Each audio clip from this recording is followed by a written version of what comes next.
The rain hammered against the tinted windows of the black SUV, each drop a sharp staccato that matched the frantic beating of my heart. I clutched the worn handles of the double stroller, my knuckles white beneath the cheap fabric of my soaked jacket.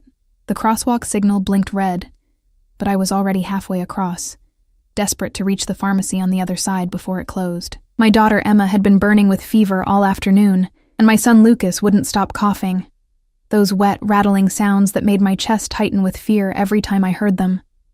The city smelled like exhaust fumes and wet asphalt, mixed with the acrid scent of garbage from the overflowing bins on the corner. My sneakers squelched with each step, water seeping through the holes I'd been meaning to patch for months. 3 years. 3 years since I'd walked away from everything I knew, carrying nothing but the clothes on my back and the secret growing inside me. 3 years of working double shifts at the diner, of counting pennies, of telling myself that freedom was worth the hunger, worth the fear, worth the bone-deep exhaustion that had become my constant companion. I was invisible in this city, just another struggling single mother in a sea of people, too busy to notice the woman pushing a battered stroller through the rain. The SUV appeared like a predator emerging from shadows. Sleek, black, and impossibly expensive, it rolled to a stop at the intersection. And even through the rain and the tinted windows, I felt it, that presence.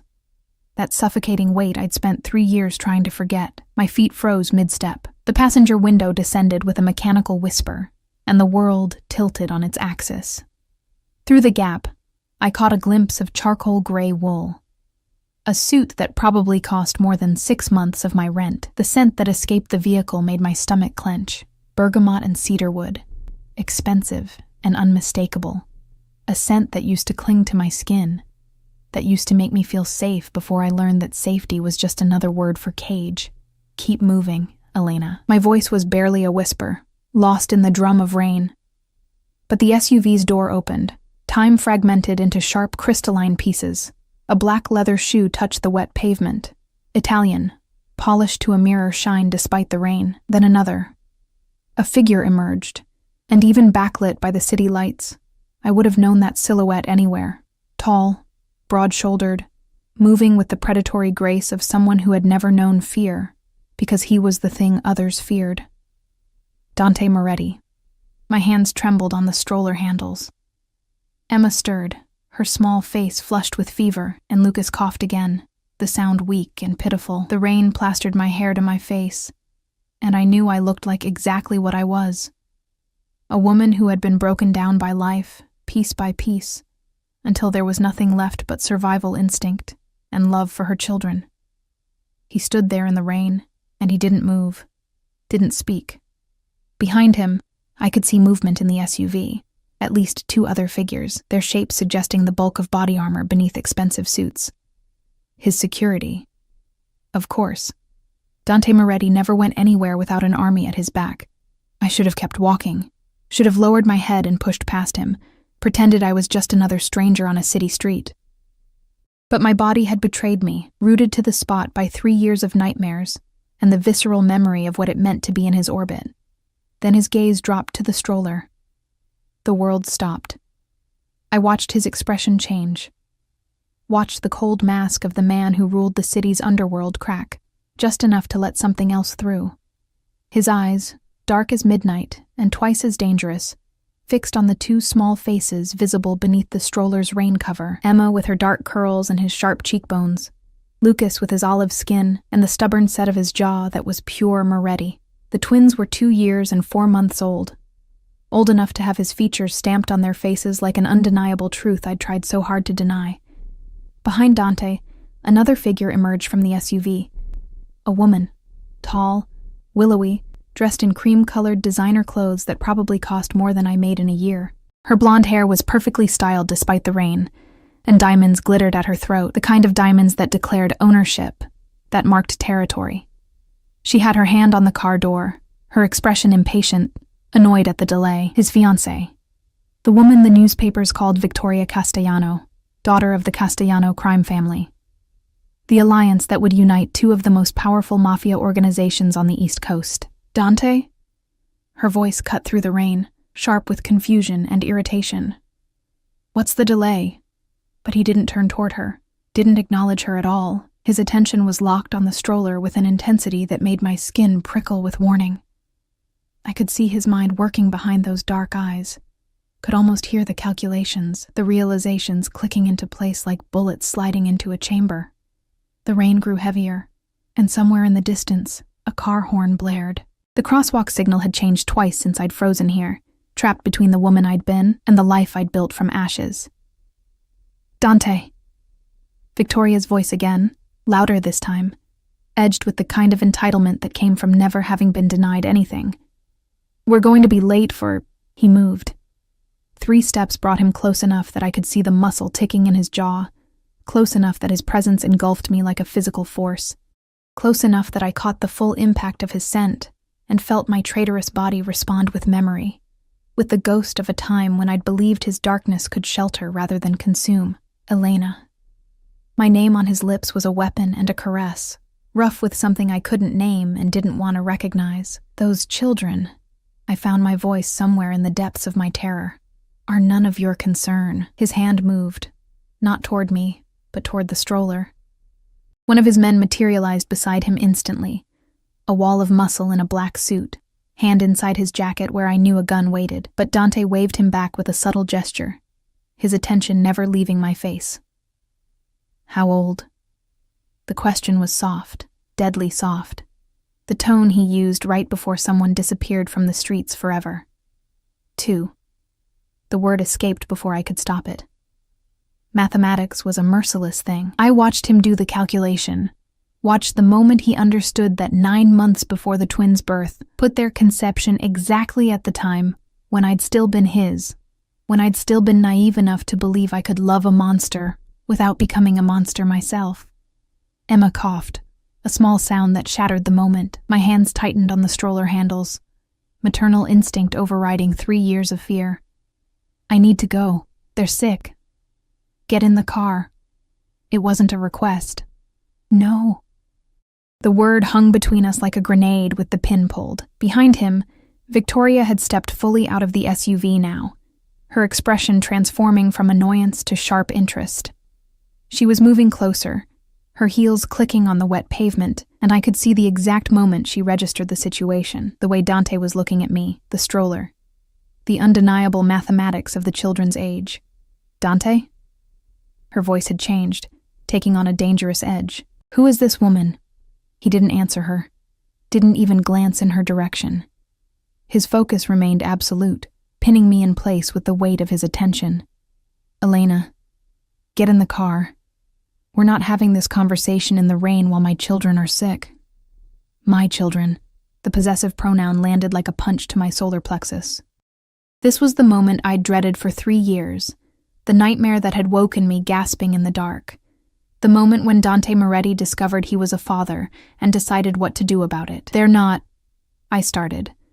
But Lucas chose that moment to break into a coughing fit that racked his tiny body, and Emma began to cry, her fever-bright eyes confused and frightened by the strange man looming over us. Dante's expression shifted again, and something that might have been concern flickered across his features before the mask slammed back into place. He turned his head slightly, not looking away from me, but somehow addressing the man standing behind him. Marco, clear the pharmacy. Get their best pediatrician. Now. Marco, built like a tank, with scars that suggested he'd survived situations that would kill normal men, pulled out his phone and began barking orders in rapid Italian. I don't need your help, I said, but my voice cracked on the words because that was a lie. I needed help desperately. The pharmacy visit was just the start. I needed the money for medicine I couldn't afford, for the doctor's visit I'd been putting off, for the heating in our apartment that had stopped working 2 days ago. Pride was a luxury I couldn't afford anymore, but accepting help from Dante Moretti was a price I wasn't sure I could survive paying. Elena. He said my name like a prayer and a threat. You can get in the car willingly, or I can put you and the children in it myself. But one way or another, you're not walking away from me again. His voice dropped lower, intimate despite Victoria's presence, despite his men surrounding us. Not now. Not ever. The rain continued to fall, washing away the last 3 years of carefully constructed distance, of hard-won freedom. of the illusion that I could ever truly escape the gravity well of Dante Moretti's world. Victoria was close enough now that I could see the cold calculation in her blue eyes, the way she assessed me and found me wanting, poor, bedraggled, nothing. But her gaze sharpened when she looked at the stroller, when she saw the unmistakable Moretti features on my children's faces. "This is her?" Victoria's voice was ice wrapped in silk. "The whore who ran away 3 years ago."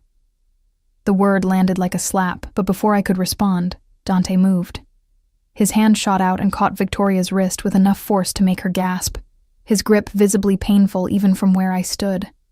"Choose your next words very carefully," he said, his voice so cold that I felt Victoria shiver despite her expensive coat. "That woman is the mother of my children. The next person who disrespects her won't live long enough to regret it." The threat hung in the air, and I saw the moment Victoria understood that the balance of power had shifted irrevocably. Whatever alliance their engagement represented, whatever political benefits it brought to his organization, it meant nothing compared to the 2 small children coughing in the rain-soaked stroller. He released her wrist and turned back to me, and in his eyes, I saw the truth I'd been running from for 3 years. Dante Moretti never let go of what belonged to him, and whether I liked it or not, I had just been reclaimed. The pharmacy was empty by the time we entered, its fluorescent lights harsh against my rain-soaked skin. I'd watched through the SUV's tinted windows as Marco and 2 other men in dark suits had simply walked in, spoken briefly to the manager, and within minutes, every customer had been ushered out. A closed for emergency maintenance sign appeared on the door. The speed and efficiency of it made my stomach turn. This was Dante's world, where money and fear could reshape reality in minutes. I'd tried to refuse getting in the vehicle, had clutched the stroller handles and planted my feet on the wet pavement. But Emma's crying had grown more desperate, and Lucas's breathing had taken on a wheezing quality that terrified me more than Dante ever could. So I'd climbed into the SUV with as much dignity as I could muster, which was none at all, and pretended not to notice how Victoria had been left standing on the curb, her face a mask of barely controlled rage. Now, inside the pharmacy, Dante stood beside me but not touching, his presence a constant weight I couldn't ignore. The pharmacist, a nervous man in his 50s with trembling hands, was preparing medication under Marco's watchful eye, while another of Dante's men stood by the door, hand resting casually on the gun I could see beneath his jacket. I knelt beside the stroller, unbuckling Emma first. Her small body was hot against mine as I lifted her, her dark curls damp with fever sweat. She buried her face in my neck, whimpering, and I felt the familiar ache of helplessness that came with watching your child suffer and being unable to fix it. "Let me see her." Dante's voice was soft, but it still made me tense. I turned slightly, creating a barrier between him and Emma with my body, an instinct I couldn't suppress, even though logic said he wouldn't hurt his own child. But logic had nothing to do with the fear that had been carved into my bones during the last year I'd spent in his world, when I'd finally understood what kind of man I'd fallen in love with. "She doesn't know you," I said quietly, trying to keep my voice steady for Emma's sake. "You'll frighten her." Something flickered across his face. Hurt, maybe, or anger at the truth of my words. His children were 2 years old, and to them, he was a stranger. A tall, dark stranger who radiated danger like other men, radiated cologne. "Then introduce me." It wasn't a suggestion. I closed my eyes briefly, gathering strength I didn't have. Emma shifted in my arms, her fever-bright eyes opening to peer at the man looming over us. I felt her small body tense, ready to cry again. "Emma, baby," I whispered, smoothing her damp curls back from her forehead. This is Dante. He's going to help make you feel better." The lie tasted like ash on my tongue. He wasn't here to help. He was here because he'd discovered a secret that changed everything. Because Dante Moretti never walked away from what he considered his property, and I had just given him 2 more reasons to never let me go. Emma studied him with that intense way children have of seeing more than adults want a reveal. Then, surprising us both, she reached out one small hand toward him. "Hot," she whimpered. "Mama, hot." Dante's entire demeanor changed. The dangerous crime lord who'd threatened his fiancée in the middle of a street disappeared, replaced by something I didn't recognize, something almost vulnerable. He moved closer, slowly, like approaching a frightened animal, and his hand, the same hand that had probably signed death warrants, that had pulled triggers and broken bones, reached out with infinite gentleness to touch Emma's forehead. His jaw tightened. "She's burning up. Where the hell is that doctor?" As if summoned, the pharmacy door opened, and a woman in her 40s entered, carrying a black medical bag. She wore expensive clothes beneath a designer raincoat, and her expression suggested she was used to middle-of-the-night summons from powerful men. Marco must have called her from the car. "Dr. Chen," Dante said, his tone brooking no argument. "My daughter has a fever. My son is coughing. Fix it." "Doctor." Chen's eyes widened slightly at the word daughter, but she recovered quickly, professional mask sliding into place. "Let me examine them. Is there somewhere private?" The pharmacist, still trembling, gestured toward a small consultation room at the back. Dante's hand moved to the small of my back, possessive, proprietary, guiding me toward it before I could protest. The touch sent electricity through my rain-soaked clothes, a traitorous reminder of how my body still recognized his, still responded despite everything I knew about him. The consultation room was cramped, barely large enough for the examination table, a chair, and the four of us. Me, Dante, Dr. Chen, and Marco, standing guard at the door. I laid Emma on the table, then lifted Lucas from the stroller. He was quieter than his sister, but his breathing was labored, and fear clawed at my throat. "Doctor." Chen worked efficiently, checking temperatures, listening to lungs, examining throats with a practiced eye. I held Lucas while she examined Emma, then switched, trying to ignore how Dante watched every movement, how his presence filled the small room until there was no air left to breathe. "Viral infection," Dr. Chen finally announced, pulling off her stethoscope. "Nothing immediately life-threatening, but they need fever reducers, plenty of fluids, and monitoring. The boy's lungs sound congested. I'm prescribing an inhaler and antibiotics as a precaution against secondary infection." Relief made my knees weak, not serious. They would be okay. What about their living conditions? Dante's question was sharp, directed at the doctor, but his eyes were on me. Could that be contributing? Dr. Chen hesitated, and I felt my face flush with shame. She'd seen the children's clothes, worn but clean, cheap but cared for. She could probably guess at the rest.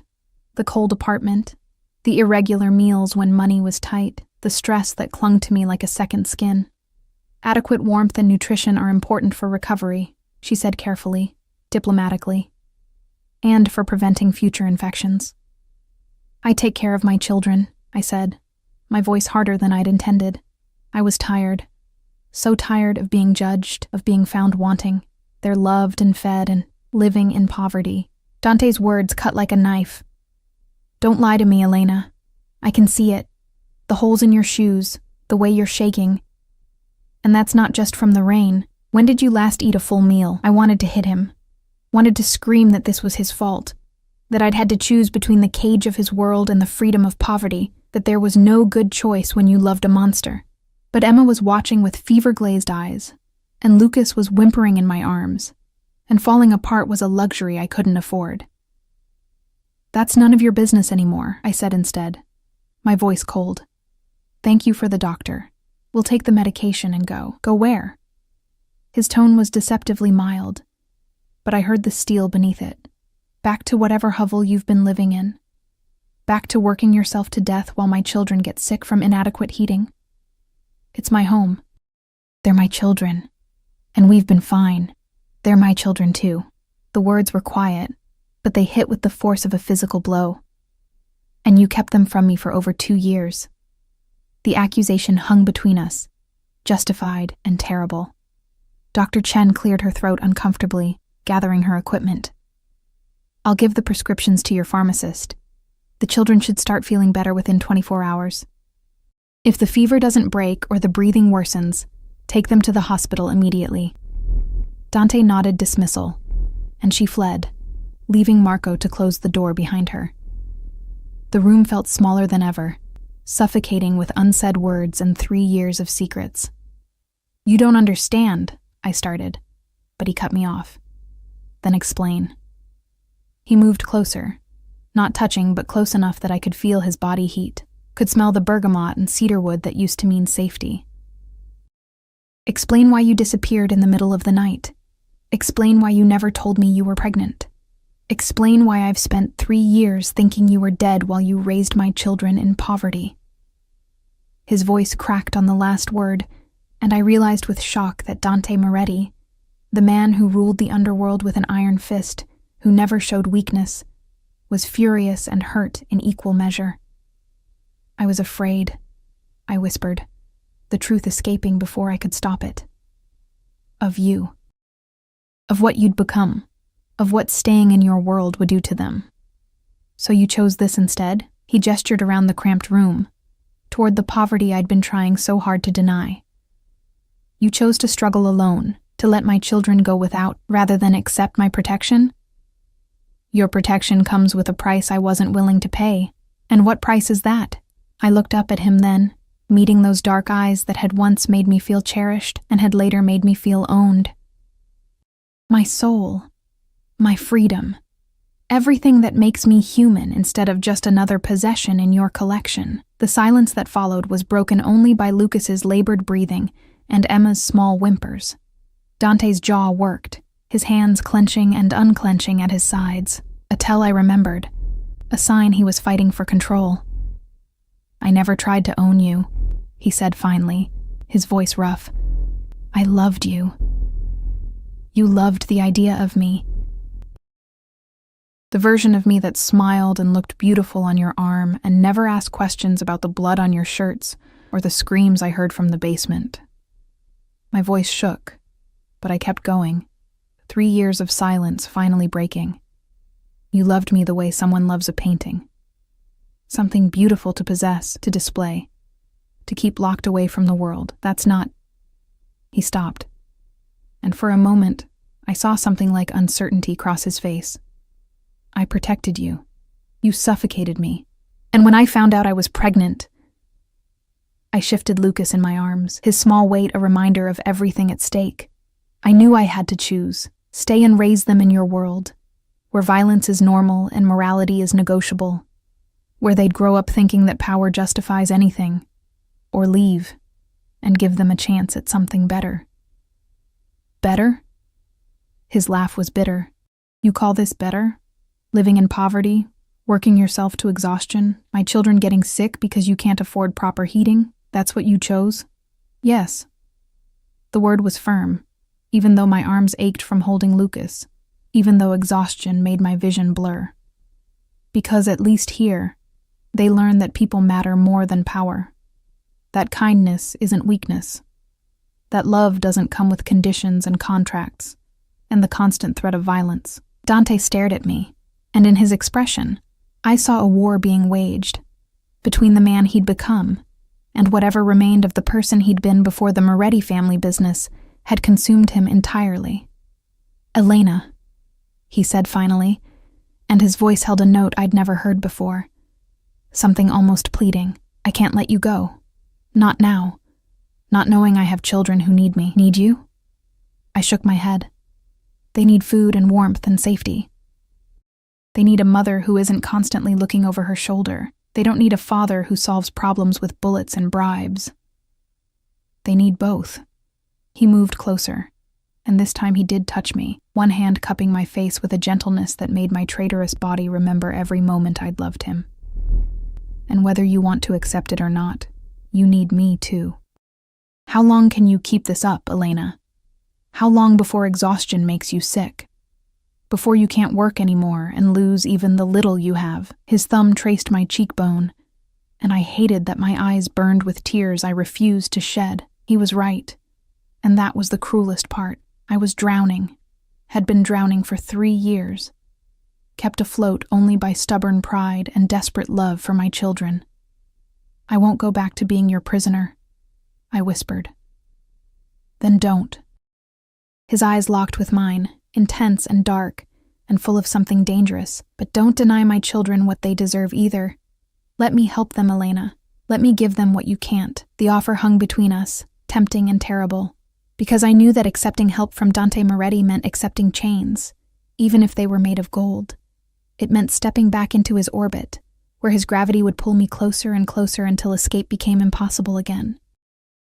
But Emma whimpered in fever pain, and Lucas's breathing rattled in his chest, and I was so tired of being strong, of being alone, of pretending I could carry the weight of the world on my shoulders without breaking.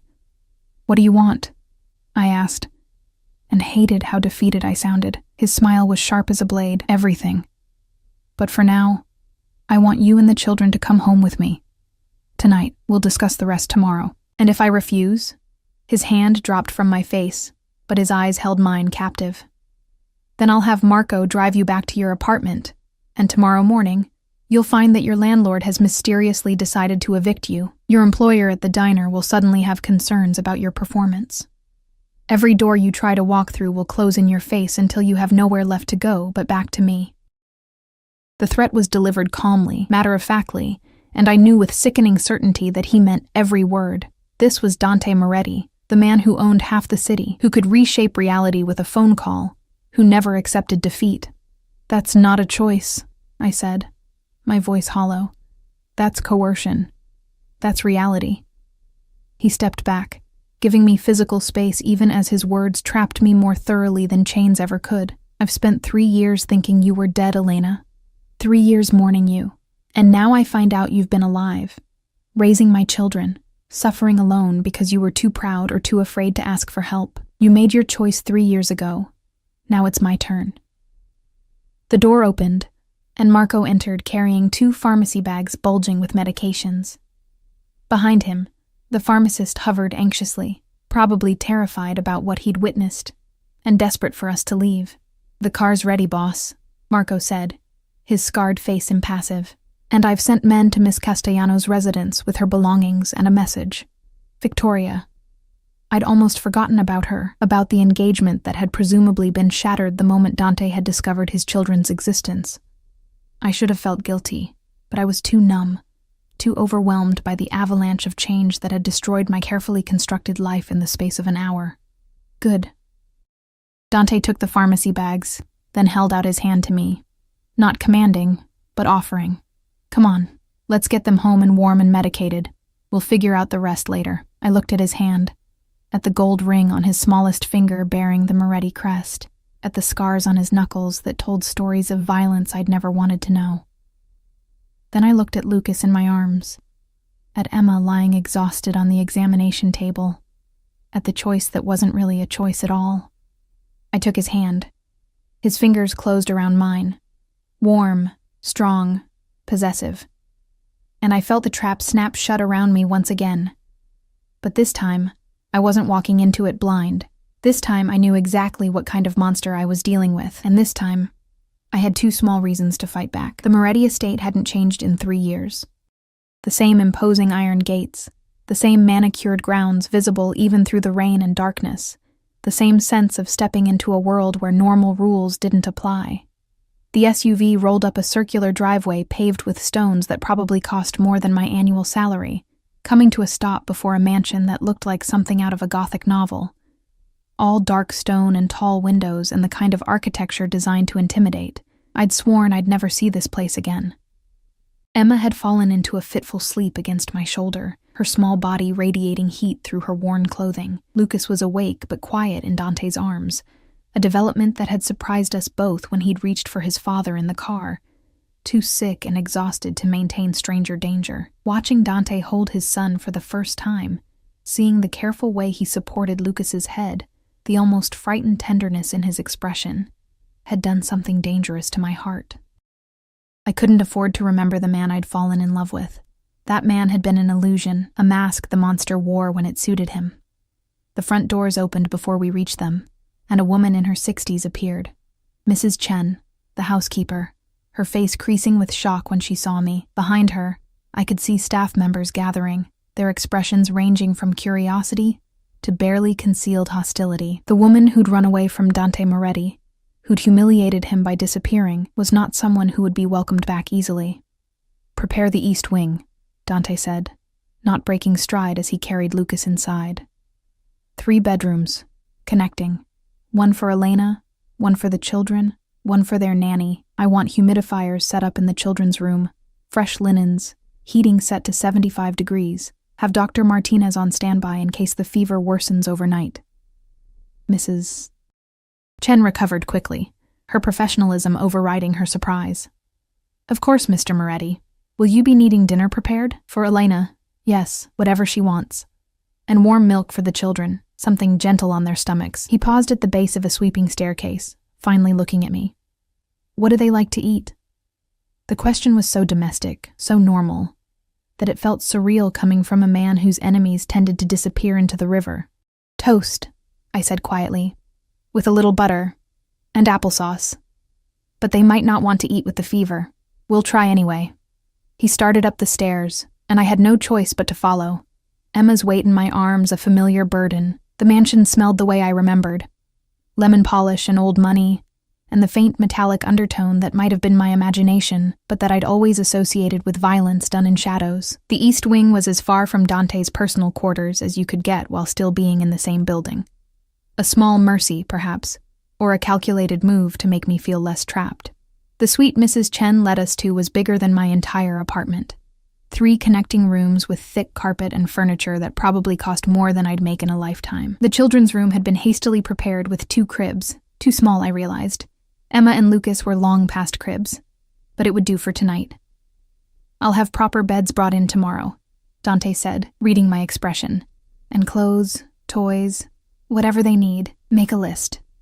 He laid Lucas down in one of the cribs with surprising gentleness and turned to take Emma from me. Our hands brushed in the transfer, and I felt that shock of electricity again.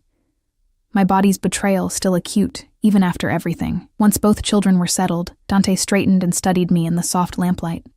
I could only imagine what he saw, a woman who'd aged 3 years in 3 years, exhaustion carved into every line of my face, wearing clothes that had been washed so many times the fabric was thin enough to tear. I lifted my chin anyway, refusing to show shame for the poverty that had been my shield against his world. You're soaked through, he observed quietly. Mrs. Chen will bring you something dry. Shower, change, eat. I'll stay with them. I don't need Elena. My name was a warning. You're shaking from cold and exhaustion. If you get sick, you're no use to them. So for once in your stubborn life, accept help. He was right, and I hated it. I was cold down to my bones, my clothes plastered to my skin, and the idea of a hot shower was almost painfully appealing. But leaving Emma and Lucas with him, even for 20 minutes, felt like relinquishing control I couldn't afford to lose. I won't hurt them, Dante said, and something in his voice made me look at him properly.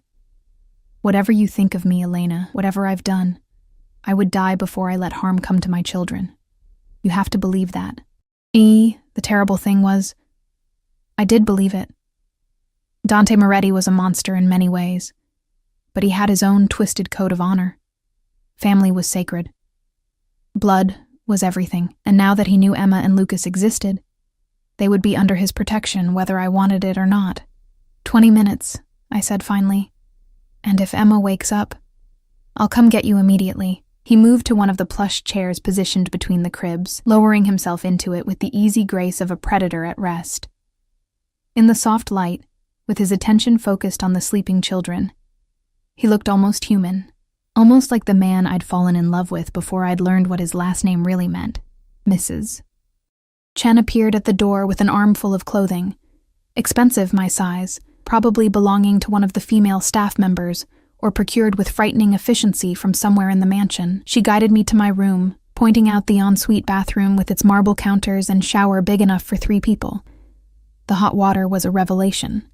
I stood under the spray until my skin turned pink, until the chill finally left my bones, until I could no longer tell if the water on my face was from the shower or from tears I refused to acknowledge. 3 years of careful distance, of hard-won freedom, destroyed in a single rainy evening.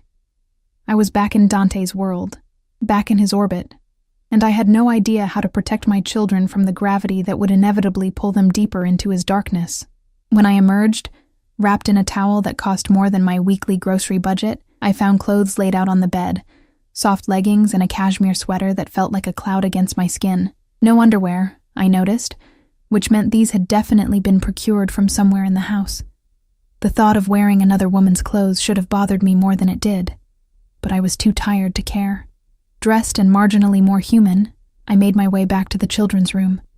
The door was ajar, and I paused in the doorway, arrested by the scene before me. Dante sat in the chair, Lucas cradled in his arms. At some point, my son had woken and begun to cry, and Dante had picked him up, was now rocking him slowly while humming something low and melodic. A lullaby, I realized with shock, in Italian.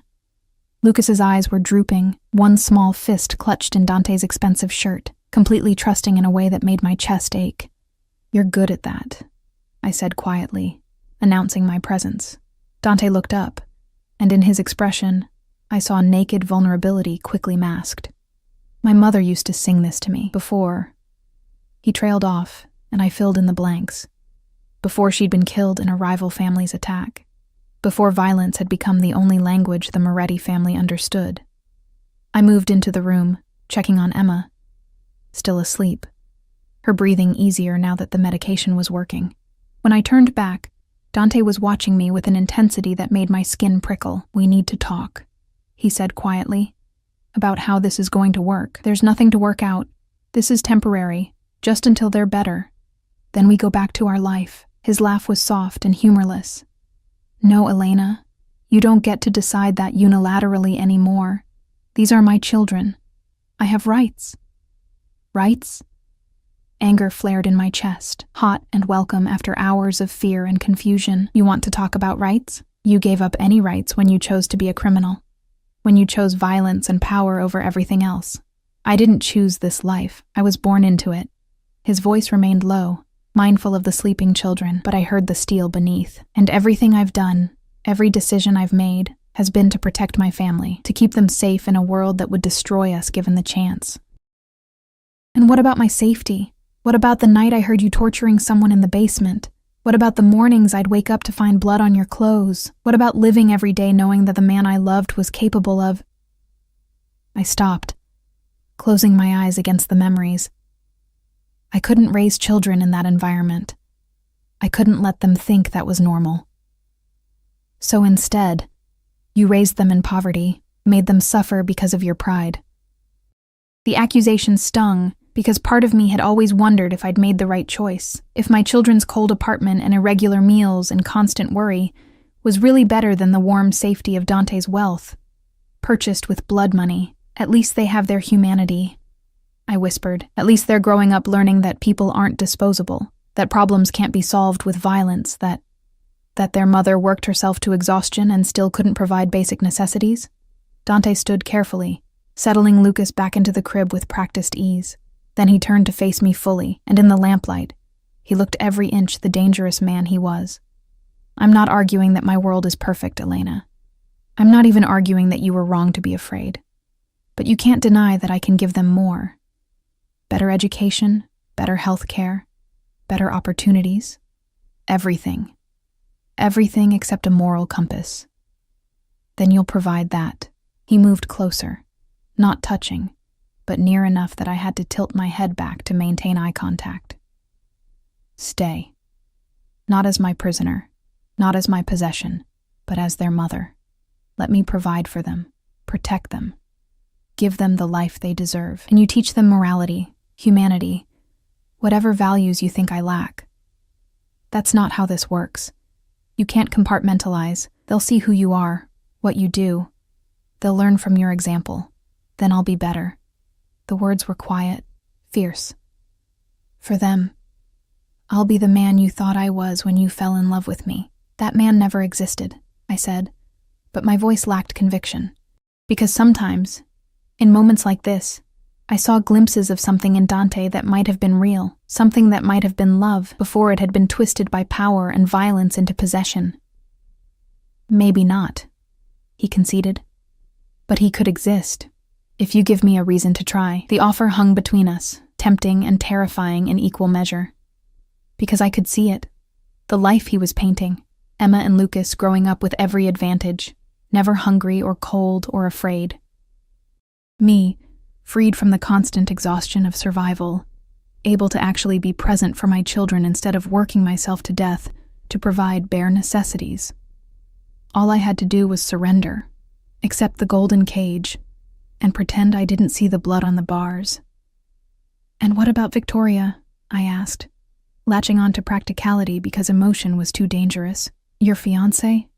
The alliance with the Castellano family? Something cold flickered across Dante's face. That engagement is over. Has been since the moment I saw you again. The Castellanos won't be happy, but they're not stupid enough to start a war over it. Not when I'm willing to compensate them in other ways. Just like that? You throw away a political alliance. For my children? Without hesitation, he reached out, catching a strand of my damp hair and tucking it behind my ear. The gesture was intimate, familiar, and I hated how my body responded to it. You think I could marry another woman knowing my children existed? Knowing you were out there, struggling alone? You didn't know we existed until tonight. No, he agreed. But I knew I'd never stopped. He stopped himself, jaw tightening. It doesn't matter. What matters is that you're here now. They're here now, and I'm not letting you go again. You can't keep me prisoner, Dante. Eventually, I'll find a way to leave. His smile was sharp as a knife. Then I'll find you. Again and again. However long it takes, however far you run. His thumb traced my cheekbone, and his eyes held mine with absolute certainty. You're mine, Elena. You always were. The 3 years you were gone don't change that. And now that we have children together, his hand moved to cup the back of my neck, pulling me closer until I could feel his breath against my lips. Now you're bound to me forever. There's no running from that. I should have pulled away, should have slapped him, cursed him, done anything to establish boundaries, but I was so tired, and his touch was so familiar, and some traitorous part of me wanted to believe his lies, wanted to surrender to the illusion that love could exist alongside violence, that safety could be bought with blood money. I hate you, I whispered. But the words lacked conviction. No, you don't. His lips were almost touching mine now, his voice a low rumble that I felt in my bones. You hate what I am, what I do, the world I represent. But you don't hate me. If you did, you wouldn't have run. You would have just stopped feeling anything at all.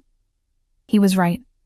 And that was the cruelest truth of all. I'd loved Dante Moretti desperately, completely, and some part of me still did despite everything. That's why I'd run, because staying would have destroyed me, would have turned love into something toxic and consuming until there was nothing left of the woman I'd been. This won't work, I said, but I didn't pull away. We're too different. Want different things. You can't change who you are, and I won't compromise who I am. Then we'll find a middle ground. His forehead rested against mine, and for a moment, we were just two people standing in the lamplight, not a mob boss, and the woman who'd run from him. For them. We'll figure it out together. Emma stirred in her crib, making a small sound of distress. Instantly, we both turned toward her, the spell breaking. I moved to her side, feeling her forehead, still warm, but not burning like before. The medication was working. You should sleep, Dante said quietly. I'll stay with them tonight. If anything changes, I'll wake you. I can't just... Elena. His hand on my shoulder stopped me. You're exhausted. You'll be better able to care for them if you actually rest. Trust me for one night. Just one. I wanted to refuse. Wanted to plant myself in the chair and maintain my vigil, prove that I didn't need him, that I could handle everything alone. But my body was screaming for rest, and the bed in the next room was calling to me like a siren song. One night, I agreed finally. But tomorrow, we're setting boundaries, rules. This doesn't mean I'm staying permanently. His smile suggested he knew better, but he didn't argue. Whatever you need to tell yourself to feel in control. I hated how well he knew me, how easily he could read the fears I tried so hard to hide, but I was too tired to fight anymore tonight. So I retreated to my room and collapsed onto the bed that was softer than clouds. My last thought before sleep claimed me was that I'd made a terrible mistake. That accepting Dante's help, even temporarily, was stepping back onto a path I'd fought so hard to escape. But with Emma's fever and Lucas's labored breathing still echoing in my mind, with the memory of 3 years of struggle and fear and exhaustion weighing on me, I couldn't bring myself to regret it. Not yet. I woke to sunlight streaming through floor-to-ceiling windows and the disorienting realization that I'd slept for 12 hours straight. My body ached in the way it does after exhaustion so profound that even rest can't fully erase it. But for the first time in 3 years, I'd slept without waking every hour to check on the children or listen for the building's various alarming sounds. Panic hit immediately. Emma. Lucas. I threw off the silk sheets. Silk. God, I'd forgotten what real luxury felt like, and stumbled toward the connecting door. It opened before I could reach it, revealing Mrs. Chen with a breakfast tray. "The children are fine, Miss Elena," she said quickly, reading my expression. "Mr. Moretti is with them. They woke an hour ago and their fevers have broken. Dr. Martinez examined them this morning and confirmed they're recovering well." Relief made my knees weak. "I need to see them." "Of course. But perhaps you'd like to eat first? Mr. Moretti insisted I bring you breakfast." The tray held more food than I typically ate in 2 days. Fresh fruit, pastries, eggs, bacon, coffee that smelled like heaven. My stomach growled traitorously, reminding me that I'd skipped dinner last night and had probably eaten nothing but crackers and coffee for the past week. "I'll eat with the children," I said, taking the tray from her and moving toward the door. The scene in the nursery stopped me in my tracks. The cribs were gone, replaced by 2 small beds with railings. Toys were scattered across a new playmat, expensive educational toys that probably cost more than my monthly rent. And in the middle of it all sat Dante on the floor, dressed in casual clothes I'd never seen him wear, with Emma in his lap and Lucas building a tower of blocks beside him. "Mama!" Emma's face lit up when she saw me, and she scrambled from Dante's lap to run to me, her small arms wrapping around my legs. "Mama, we got new toys, and Papa read us stories." Papa. The word hit me like a physical blow. In less than 24 hours, Dante had gone from stranger to father in my daughter's eyes. "Did he?" I managed, setting down the tray and kneeling to gather her into my arms. She felt cooler, more like herself, though her eyes were still slightly glazed with residual illness. "How are you feeling, baby?" "Better."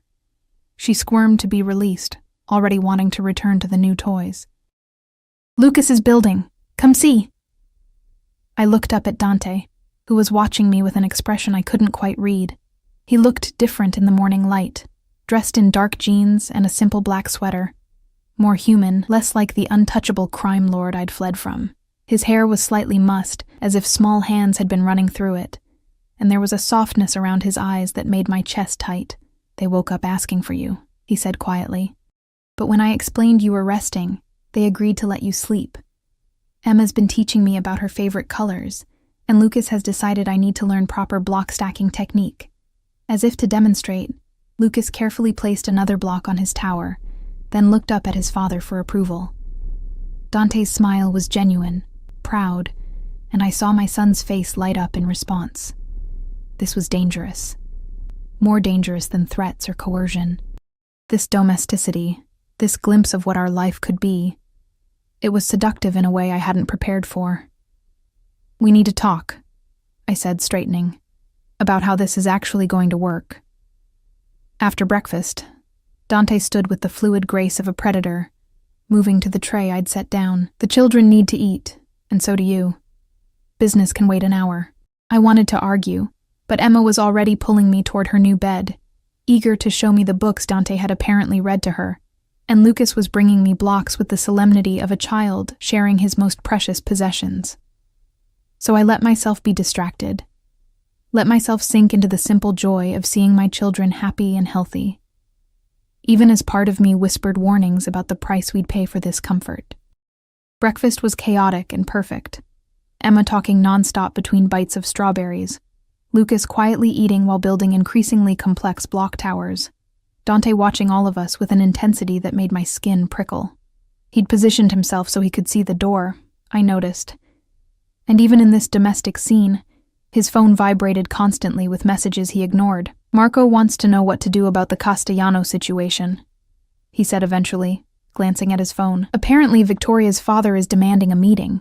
The real world, intruding on our bubble. I'd almost forgotten that breaking off his engagement would have consequences beyond the personal." "What will you tell him?" I asked, keeping my voice neutral for the children's sake. that the engagement is over, and if he wants to maintain our business relationship, he'll accept that gracefully. Dante's tone was casual, but I heard the steel beneath. The Castellanos need me more than I need them. They won't push, and if they do— His eyes met mine, dark and uncompromising. Then they'll learn why people don't cross the Moretti family. The threat hung in the air, a reminder of exactly who and what he was. Emma, oblivious, continued playing with her new toys. Lucas had moved on to arranging blocks by color, his small face serious with concentration. "This is what I was afraid of," I said quietly, "that they'd grow up thinking violence is the answer to everything." "Violence isn't the answer to everything." Dante stood, collecting empty plates with surprising domesticity. "But sometimes it's the only answer. The world isn't black and white, Elena. The sooner they learn that, the better prepared they'll be. They're 2 years old. I'm not talking about teaching them violence now. I'm talking about reality." He moved closer, lowering his voice so the children wouldn't hear. "You want to raise them to be naive? To think that kindness and morality will protect them from people who would hurt them to get to me? I want to raise them to be good people, to value human life, to have consciences, and I want them to survive." His hand came up to cup my face, thumb tracing my cheekbone in a gesture that was becoming familiar again. "We're not enemies in this, Elena. We both want what's best for them. We just disagree on what that means." Before I could respond, his phone rang. Not vibrated, rang, which apparently meant something because his expression hardened immediately. He glanced at the screen, and I saw tension ripple through his shoulders. "I need to take this," he said, already moving toward the door. "Stay here. Don't leave this room." The command in his voice triggered every rebellious instinct I had, but he was gone before I could argue, the door closing firmly behind him. Through it, I heard his voice, sharp with anger, speaking rapid Italian. Mrs. Chen appeared moments later, as if summoned. "Is there anything you need, Miss Elena?" "What's happening?" I asked, keeping my voice low. "Why is he upset?" She hesitated, loyalty to Dante warring with something that might have been sympathy for me. "There's been an incident at one of Mr. Moretti's properties. It's being handled." An incident. The euphemism could mean anything from a minor business problem to someone being murdered. This was Dante's world, violence lurking beneath a veneer of civilization, danger always one phone call away. "Mrs. Chen," I said carefully, "what happened to me? After I left, what did Dante do?" Her expression softened. "He searched for you. For months. Used every resource he had, called in every favor. I've never seen him like that. Desperate. Almost broken." When the months turned into years with no trace, she trailed off, shaking her head. "We all thought you must be dead. It was the only explanation that made sense. That he couldn't find you." The revelation settled over me like a weight. I'd known Dante would look for me, but I'd underestimated the intensity of it. I'd covered my tracks carefully. New identity, cash-only transactions, staying away from security cameras, never using the internet. I'd lived like a ghost for 3 years, and apparently it had nearly destroyed him. "He loves you," Mrs. Chen said quietly, in his way. "It might not be the love you wanted, but it's real. Love shouldn't feel like a cage." "No," she agreed, "but sometimes it does anyway, especially for men like Mr. Moretti, who've lost so much and learned to hold on too tightly to what remains." Emma chose that moment to bring me a stuffed bear from her new collection, demanding that I admire it properly. I pulled her into my lap, breathing in her familiar scent, baby shampoo and something uniquely hers, and tried not to think about how quickly she was accepting this new reality. Children were adaptable. It was a blessing and a curse. Dante returned 20 minutes later, his expression carefully neutral, but his eyes still carrying shadows of whatever incident he'd been dealing with. He'd changed clothes, I noticed. The casual sweater replaced by a dress shirt and slacks, his armor against the world. "I need to go out," he said, his gaze finding mine. "Business that requires my attention. Marco will stay with you. We're prisoners then. You're protected." His jaw tightened. "There's a difference. Not from where I'm standing." He moved closer, crouching down so he was eye level with me while I sat on the floor with Emma. "Elena, I need you to understand something. The moment I claimed you and the children publicly, the moment I broke off my engagement for you, you became targets. My enemies will look for any weakness they can exploit. And you—" His hand came up to touch Emma's hair gently. "All of you are the biggest weakness I've ever had." The admission hung between us, vulnerable and honest in a way I hadn't expected. This was why he'd never wanted to love anyone, I realized, why he'd kept his distance from real emotional attachment. Because in his world, love was liability. "Then let us go," I said. "We'll disappear again. You can tell everyone it was a mistake, that the children weren't yours." "No," the word was flat, final. "That's not an option. They are mine, you are mine. And everyone who matters already knows it. Running now would just make you easier targets without my protection." He was right, and I hated it. By coming back here, by accepting his help even temporarily, I'd painted targets on all our backs. The only thing standing between us and his enemies now was Dante himself. "How long?" I asked quietly. "How long until it's safe?" His smile was bitter. "Define safe. In my world, there's no such thing as completely safe. But I can make you safer than you've been living in that apartment, scraping by, vulnerable to anyone who might have connected you to me. No one knew who I was. You don't know that. You can't know that." His hand moved to my face, forcing me to meet his eyes. "I've made a lot of enemies, Elena. Some of them very patient, very thorough. If they'd found you before I did—" He didn't finish the sentence, but I saw the fear flash across his face. Real, visceral fear that he quickly masked. Emma yawned against my shoulder, still recovering despite the broken fever. Lucas had curled up on one of the new beds, his eyes drooping. They needed naps, needed continued rest and medication, and the kind of care I could finally provide here. "I'll stay," I said finally, the words tasting like surrender. "For now. Until they're fully recovered and until you've dealt with whatever fallout there is from your broken engagement. But Dante—" I waited until he was looking at me fully. "I'm not staying as your possession, not as some kept woman. If we do this, we do it as partners, as co-parents.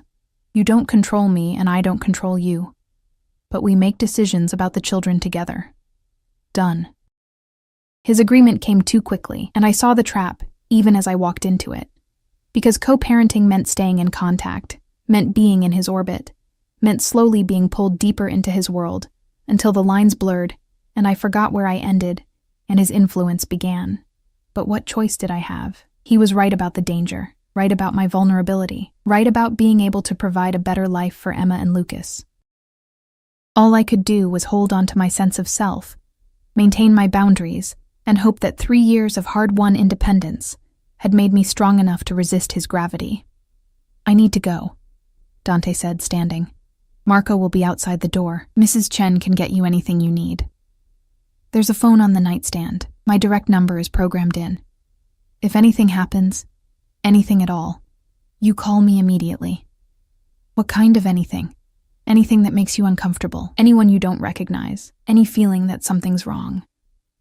His expression was serious, intense. "Trust your instincts, Elena. If something feels off, it probably is." The warning made my skin prickle. "You're scaring me. Good. Fear keeps you alert. Alert keeps you alive." He moved to the door, then paused, looking back at where I sat on the floor with Emma drowsy in my arms and Lucas sleeping on the bed. "I'll be back for dinner. We'll talk more then about how this is going to work." Then he was gone, leaving me alone with the children and the uncomfortable realization that I'd just agreed to share my life with a man I'd spent 3 years running from. The room felt smaller without his presence, the luxury less appealing, the golden cage more apparent. Emma's breathing had evened out into sleep, and I carefully carried her to her bed, tucking her in beside her brother. They looked peaceful, healthy, safe. That was what mattered. I could endure anything for them, even this. I moved to the window, looking out over the manicured grounds. In the distance, I could see security personnel. 4 that I could count, probably more I couldn't. This was my life now, at least temporarily. Luxury purchased with blood money, protection that came with possession, comfort that felt like captivity. My phone, the cheap prepaid one I'd been using, was in my jacket pocket. I pulled it out, stared at it for a long moment, then powered it down and tucked it away. That life was over. The struggling single mother, invisible in the city, free but drowning, she was gone. I didn't know yet who I would become in her place. But I knew one thing: I would not lose myself again. Not to Dante's darkness, not to his world, not to the seductive comfort of surrendering to his protection. I had found my strength in poverty and struggle.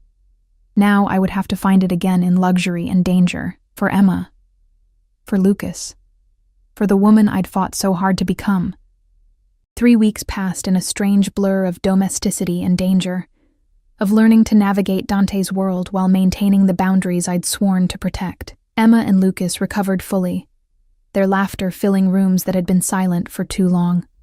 They thrived under the attention, not just from Dante, but from Mrs. Chen, who doted on them, and even from Marco, whose scarred face would soften whenever Lucas brought him blocks to admire. But it was Dante's transformation that unsettled me most. He came home every evening, no matter what crisis demanded his attention. He read bedtime stories in that deep voice that made even Goodnight Moon sound like something dangerous and sacred. He learned their routines, their preferences, the difference between Emma's "I'm tired" cry and her "I want attention" cry. He was patient in ways I'd never imagined possible, present in ways that contradicted everything I thought I knew about him. And every night, after the children were asleep, we would sit in the library, neutral territory, and talk. About the children at first, then gradually, about everything else. The years we'd been apart, the life I'd built, the man he'd tried to become when he thought I was dead. I almost walked away, he told me one night, brandy glass warming in his hands while I nursed tea that had gone cold an hour ago. From all of it. The business, the family, everything. If you were dead, what was the point? But you didn't. No. Because walking away would have dishonored your memory. His smile was bitter, ironic, considering you left because you hated what I was. I didn't hate you, I said quietly, the admission escaping before I could stop it. I hated what loving you was doing to me. How I was disappearing, becoming just another beautiful thing you owned. I never wanted that, I know. And I did know now. But wanting and doing are different things.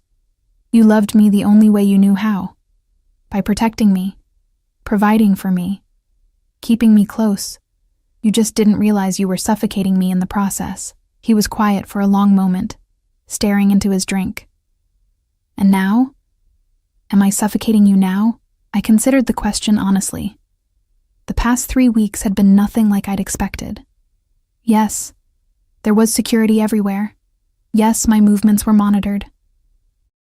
But Dante had kept his word. He didn't control me, didn't dictate my choices, didn't treat me like property. When I'd insisted on taking the children to the park, he'd assigned discreet security but let us go. When I'd wanted to enroll Emma in a music class, he'd made it happen without taking over the decision. No, I admitted. You're trying. I can see that. I'm terrified, he said suddenly, his eyes meeting mine with raw honesty. Every moment they're out of my sight, I'm terrified. Every car that passes too close, every stranger who looks twice, every phone call from Marco. I think this is it. This is when I lose them. Lose you. The vulnerability in his voice cracked something in my chest. Dante, I know it's irrational. I know I have the best security money can buy. But fear doesn't respond to logic. He set down his glass and leaned forward, elbows on his knees. You asked me once why I became what I am. Why I chose this life. You said you were born into it. I was. But I could have walked away like some do, taken the money and disappeared, lived a normal life. His jaw tightened. I stayed because the night my mother was killed, I was 8 years old and hiding in a closet. I heard everything. Her screams, the gunshots, my father begging. And I did nothing. I was too afraid, too small, too powerless. I'd known his mother had been murdered, but he'd never spoken of it before, never shared the details that still haunted his eyes. I swore that night that I would never be powerless again, that I would be strong enough, ruthless enough, feared enough that no one would ever dare hurt my family. He looked at me, and in his eyes, I saw the 8-year-old boy who'd hidden while his world ended. And then I met you. And for the first time in my life, I wanted something beyond power and fear. He trailed off, searching for words. I wanted to be the kind of man who deserved you. But I didn't know how to be that man and still keep you safe. So you built a cage instead. Yes. No excuses, no justifications. Just truth. And you were right to leave, right to choose freedom over safety. I just wish... His voice cracked slightly. I wish I'd been able to give you both. The moment stretched between us, heavy with 3 years of pain and misunderstanding, and the slow, tentative rebuilding of something I was afraid to name. The Castellano situation is resolved, he said eventually, shifting back to safer ground. Victoria's father accepted compensation for the broken engagement. They're moving their alliance to the Marchetti family instead. And Victoria? Married someone from the Marchetti family 2 weeks ago, a practical woman. She never loved me. It was always about power and position. He paused. She did send a message, though, through intermediaries. What kind of message? His smile was sharp. A warning that you'd better make me happy, or she'll find a way to make you regret stealing her position. Ice shot through my veins. Is she a threat? No. Dante's certainty was absolute. She's smart enough to know that threatening you is a death sentence. It was just posturing, maintaining pride. I've made it clear through appropriate channels that you and the children are untouchable. Anyone who harms you will face consequences that make death look merciful. The casual way he spoke of such violence should have repulsed me. A month ago it would have. But now, with Emma and Lucas sleeping upstairs, with the knowledge of how many people would hurt them to hurt Dante, I felt a terrible gratitude for his ruthlessness. I'm changing, I said quietly. Being here, being with you again, it's changing me. I'm starting to accept things I never thought I would. Is that bad? I don't know. I met his eyes. I don't want to become someone who justifies violence, who thinks the ends always justify the means. But I also can't pretend anymore that the world is simple, that morality is always clear-cut. Welcome to the gray, Dante said softly. It's not comfortable, but it's honest. The library door opened, and Marco entered, his expression tense. Boss, we have a situation. The shipping container at Pier 7, Customs is asking questions. Dante's demeanor changed instantly, the vulnerable man disappearing behind the mask of the crime lord. What kind of questions? The kind that suggests someone tipped them off. Tension crackled through the air. This was his world. The constant vigilance, the paranoia, the ever-present threat of betrayal and exposure. I need to handle this, Dante said, standing. It might be late when I get back. Be careful. The words escaped before I could stop them, revealing more than I wanted to admit. He paused, looking at me with an expression I couldn't read. Then he crossed the distance between us in 3 strides and kissed me. Hard, possessive, desperate. It was our first kiss in over 3 years, and my body remembered even as my mind screamed warnings. I tasted brandy and danger, and the complicated truth that I'd never stopped wanting him, even when I'd hated what he represented. When he pulled back, his eyes were dark with promise. We're not finished, you and I. This conversation, he gestured between us. It's not over. Then he was gone, taking Marco and half the security detail with him, leaving me alone in the library with the taste of him on my lips and the uncomfortable realization that I was falling back into his orbit.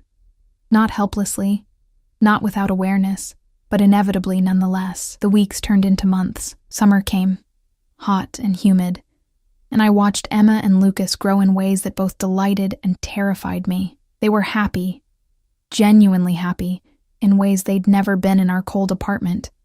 They had stability, attention, everything children needed to thrive. And Dante kept his promises. He didn't control me, didn't cage me, didn't try to remake me into something compliant and decorative. Instead, he courted me. Slowly, patiently, like a predator who'd learned that some prey required a gentler approach. Dinners at restaurants where he'd rented the entire space so I wouldn't feel exposed. Walks in the garden while the children napped, where he'd tell me about his day and actually listen to mine. Small gifts that showed he'd been paying attention. A book I'd mentioned wanting. Art supplies because I'd told him I used to paint.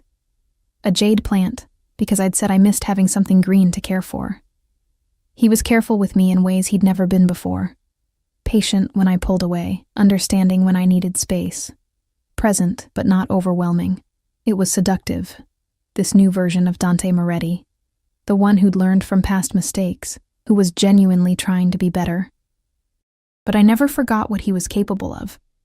The nights he came home with blood on his cuffs that he thought I didn't notice, the phone calls he took in Italian, his voice cold and final. The way people looked at him with fear, even as they showed respect. He was still a monster. He was just a monster who loved his children and was learning to love their mother without consuming her. 6 months after that rainy night at the crosswalk, I stood in the nursery watching Emma and Lucas sleep. They'd graduated to toddler beds now, decorated with their favorite colors and characters. They looked peaceful, safe, loved, everything I'd wanted for them when I'd run away. Achieved through the man I'd been running from. "You're thinking too hard." Dante's voice came from the doorway, low and intimate. I can hear it from down the hall. I turned to face him. He was in his shirt sleeves, tie loosened, looking tired but content, more human than monster in the soft lamplight. "I was thinking about choices," I said quietly. "About how 3 years ago I chose freedom over safety, and now I'm choosing both, somehow." "Are you?" He moved closer, not touching but near enough that I felt his warmth. "Or are you still waiting for the other shoe to drop? Still convinced this is temporary?" "Isn't it?" I challenged. "This domesticity, this version of you who reads bedtime stories and kisses scraped knees. How long before the real Dante Moretti comes back? The one who solves problems with violence and doesn't understand why I flinch." He never left Elena. His hand came up to cup my face, thumb tracing my cheekbone in the gesture that had become familiar again. "I'm both men. The father who loves his children, and the criminal who protects them with blood if necessary.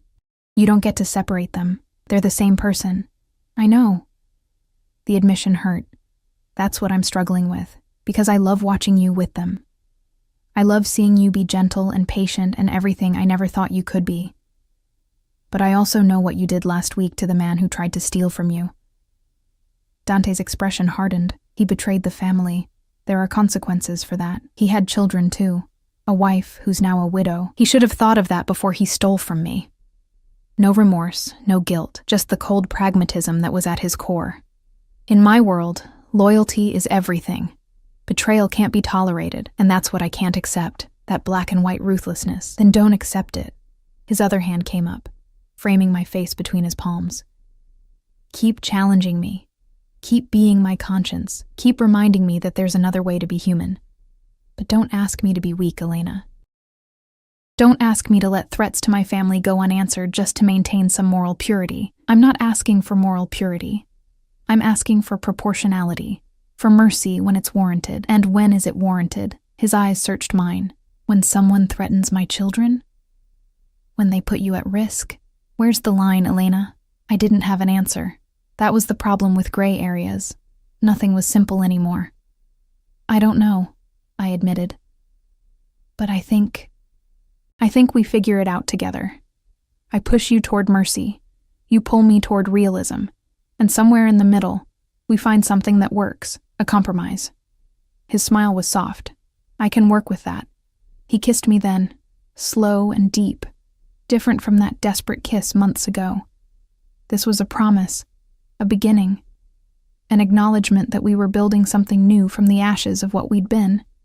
When he pulled back, his forehead rested against mine. "Marry me." I laughed, though it sounded more like a sob. "You're insane." "Probably, but I'm serious." He stepped back enough to meet my eyes. "Not because I want to own you or cage you, not even because of the children, though God knows I want them to have both parents fully committed, but because I love you, Elena. I loved you 3 years ago, and I love you now. And I'll love you 3 years from now when you're still arguing with me about proportional response and moral complexity. Love isn't enough. No, he agreed. But it's a start. And we've already proven we can coexist. We've built something here over the past 6 months. Something real. He was right. Against all odds, against every instinct that had told me to run, we'd built a family. Messy, complicated, morally ambiguous, but real nonetheless. I need time, I said. To think about it, to be sure. Take all the time you need. His hand slid down to intertwine with mine. I'm not going anywhere. Neither are you. We have the rest of our lives to figure this out. The presumption should have annoyed me. Instead, I felt something like relief because he was right. I wasn't going anywhere, not because I was trapped, but because I'd chosen to stay, chosen this complicated, dangerous, beautiful life we were building together. Okay, I said softly. Ask me again in 6 months. If we've survived that without killing each other, I'll say yes. His smile was brilliant, transforming his face from dangerous to devastating. Challenge accepted. Later, much later, I lay in my bed, still separate from Dante's, maintaining that boundary even as others blurred, and thought about the woman I'd been 3 years ago. She'd been brave enough to run, strong enough to survive alone, fierce enough to protect her children at any cost. I was still that woman.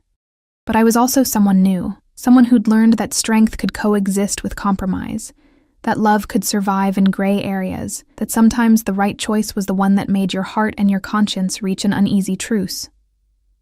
Emma and Lucas would grow up knowing both worlds, the one I represented, with its emphasis on empathy and morality, and the one Dante represented, with its harsh pragmatism and protective ruthlessness. Maybe that made me a bad mother, failing to protect them from his darkness. Or maybe it made me a realistic one, preparing them for a world that was never as simple as I'd wanted it to be. 6 months later, on a crisp autumn evening, Dante asked again. We were in the garden, watching Emma and Lucas chase fireflies in the gathering dusk, their laughter bright against the shadows. Marco and the security detail were there but distant, giving us the illusion of privacy. Marry me, Elena. No ring, no grand gesture. Just those 3 words and the weight of everything we'd built together. I looked at him. This man who was monster and father, criminal and lover, darkness, and the person who'd taught me that light could exist even in the shadows. I thought about the year we'd spent learning each other again, fighting and compromising and slowly building something that looked like partnership. Yes, I said, and watched his face transform with joy. He kissed me while our children played in the fireflies, while his security pretended not to watch, while the world we'd built together settled into something that felt almost like peace. It wasn't perfect. It never would be. But it was ours. Messy and complicated and real. That night, after the children were asleep, Dante made love to me for the first time in over 3 years. It was different than before, less about possession, more about partnership. He touched me like I was precious but not fragile, desired but not owned, and when I fell asleep in his arms, finally sharing his bed, I felt something I'd thought lost forever. Home. The wedding was small, private, just family, and a few trusted associates. Emma was flower girl, Lucas was ring bearer, and neither of them understood why Mama was crying, even though she was smiling. Mrs. Chen wept openly, and even Marco's scarred face softened into something that might have been a smile. Dante vowed to love me, protect me, and never cage me again. I vowed to love him, challenge him, and never run away again. They were promises we'd probably break and remake 1,000 times over the years, but they were also a foundation, something solid to build on, even when everything else was shifting. 5 years later, I stood in the same garden, watching Emma and Lucas, 7 years old now, play with their baby sister, Sophia. Dante was beside me, his hand warm in mine, his presence a constant I'd learned to trust again. Any regrets?